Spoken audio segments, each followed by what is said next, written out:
Kasus dugaan korupsi kembali mengguncang jajaran pemerintahan Indonesia. Kali ini, sorotan publik tertuju pada Immanuel Ebenezer, atau yang akrab disapa Noel, Wakil Menteri Ketenagakerjaan sejak Oktober 2024. Komisi Pemberantasan Korupsi resmi menetapkan Noel sebagai tersangka dalam perkara pemerasan terkait sertifikasi keselamatan dan kesehatan kerja atau K3 di lingkungan Kementerian Ketenagakerjaan. Modus yang dijalankan terbilang sistematis. Proses permohonan sertifikasi K3 yang seharusnya sederhana justru diperlambat bahkan dipersulit, meski seluruh persyaratan administrasi telah lengkap. Pemohon kemudian dipaksa untuk memberikan uang pelicin agar proses dapat segera dipercepat. Padahal, tarif resmi sertifikasi hanya sekitar Rp275.000. Namun dalam praktiknya, pemohon dimintai pungutan liar hingga Rp6 juta per sertifikat. Dari hasil penyelidikan, total dana yang berhasil dikumpulkan dari praktik pemerasan ini diperkirakan mencapai Rp81 miliar. Tak berhenti di situ, Noel diduga menerima suap langsung, berupa sebuah motor Ducati dan uang tunai sekitar Rp3 miliar, yang disebut-sebut sebagai bagian dari setoran hasil pemerasan. KPK menegaskan bahwa penyidikan akan terus berjalan untuk mengungkap keterlibatan pihak-pihak lain, sekaligus memastikan praktik korupsi semacam ini dapat diberantas dari tubuh kementerian.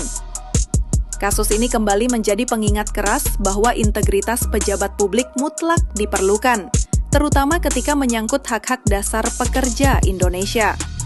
Publik ini menanti sejauh mana proses hukum akan menjerat para pelaku, termasuk seorang wakil menteri yang seharusnya menjadi teladan. Dalam kasus dugaan korupsi sertifikasi keselamatan dan kesehatan kerja di Kementerian Ketenagakerjaan, sejumlah pejabat dan pihak terkait turut terseret. Di pucuk pimpinan, Wakil Menteri Ketenagakerjaan Immanuel Ebenezer alias Noel diduga menerima setoran berupa uang miliaran rupiah dan motor Ducati, serta membiarkan praktik pemerasan berjalan. Di tingkat teknis, nama Irvian Bobby Mahendro dan Gary Aditya Herwanto muncul sebagai koordinator bidang K3 yang memungut uang dari perusahaan, sekaligus memberi setoran ke Wamenakar.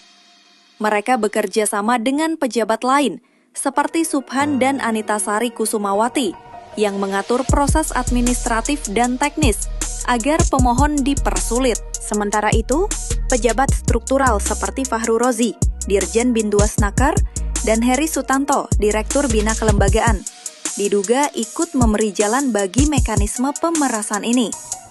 Nama lain seperti Sekarsari Kartika Putri dan Supriyadi juga tercatat dalam alur pelaksanaan teknis. Tak hanya pejabat, pihak swasta pun terseret. PT KEM Indonesia melalui 2 orang perwakilannya disebut turut menikmati keuntungan dari bisnis kotor sertifikasi K3 ini. Kasus ini menegaskan adanya praktik korupsi yang sistematis, melibatkan pejabat tinggi hingga level pelaksana, dengan kerugian negara dan dunia usaha mencapai puluhan miliar rupiah. Dalam kasus dugaan korupsi pada sertifikasi K3, tampak jelas bahwa nilai-nilai dasar ASN berakhlak dilanggar oleh sejumlah pejabat di lingkungan Kementerian Ketenagakerjaan. Nilai berorientasi pelayanan terciderai, karena masyarakat yang sudah memenuhi syarat justru dipersulit dan dipaksa membayar pelicin.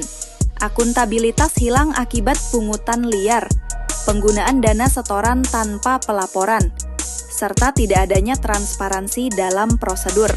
Dari sisi kompetensi, pejabat lebih mementingkan keuntungan pribadi ketimbang menjamin standar K3 yang seharusnya melindungi tenaga kerja.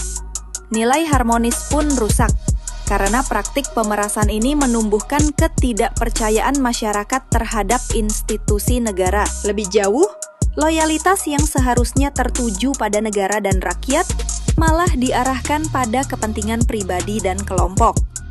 Pejabat terkait juga gagal menunjukkan sikap adaptif, karena bukannya mencari solusi untuk mempercepat pelayanan, justru menciptakan hambatan demi memperkaya diri. Terakhir, nilai kolaboratif digunakan secara terbalik.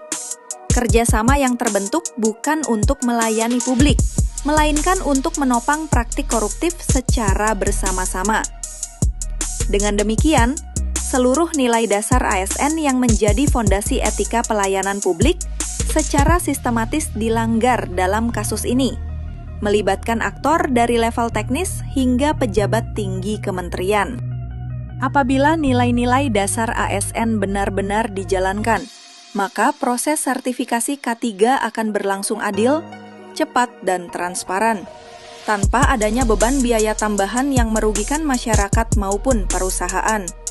Kepercayaan publik terhadap pemerintah meningkat, citra ASN menjadi lebih positif, serta standar keselamatan kerja dapat ditegakkan dengan baik karena sertifikasi tidak diperlakukan sebagai komoditas.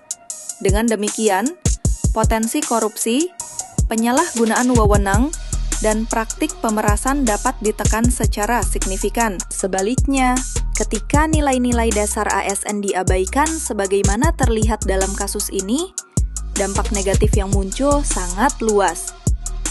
Perusahaan dan masyarakat dirugikan secara finansial, waktu, dan tenaga karena prosedur dipersulit dan dimanipulasi. Lebih jauh, keselamatan kerja terancam apabila sertifikasi diberikan tanpa memenuhi standar yang sebenarnya. Kepercayaan publik terhadap birokrasi menurun drastis, memunculkan rasa frustrasi dan ketidakpuasan. Kondisi ini juga merusak semangat pegawai yang jujur, menurunkan moral, serta menumbuhkan budaya kerja yang menyimpang. Dalam jangka panjang, praktik korupsi dapat berkembang secara sistemik apabila tidak segera diusut dan dihentikan. Kasus penyalahgunaan wewenang dalam sertifikasi K3 memperlihatkan bahwa lemahnya penerapan nilai dasar ASN berakhlak dapat menimbulkan kerugian besar bagi masyarakat dan mencoreng citra birokrasi. Agar kasus serupa tidak terulang, dibutuhkan langkah-langkah perbaikan yang menyentuh aspek prosedur, pengawasan, transparansi, hingga pendidikan nilai. Pertama, reformasi prosedur sertifikasi K3 perlu dilakukan. Kedua, pengawasan internal dan eksternal harus diperkuat. Ketiga, transparansi biaya dan proses menjadi kunci. Keempat, sanksi tegas dan pemberian reward harus ditegakkan. Kelima, pelatihan dan pendidikan nilai ASN perlu ditingkatkan. Keenam, partisipasi publik dan mekanisme aduan harus dibuka secara luas. Dengan mengimplementasikan solusi-solusi tersebut secara konsisten, praktik korupsi dan pelanggaran nilai dasar ASN dapat ditekan. Setiap alternatif solusi yang ditawarkan untuk mencegah pelanggaran nilai dasar ASN pada kasus sertifikasi K3 tentu membawa konsekuensi, baik positif maupun tantangan. 1. Reformasi prosedur sertifikasi. 2. Pengawasan internal dan eksternal. 3. Transparansi biaya dan proses. 4. Sanksi tegas dan reward. 5. Pelatihan dan pendidikan nilai ASN. 6. Partisipasi publik dan mekanisme aduan.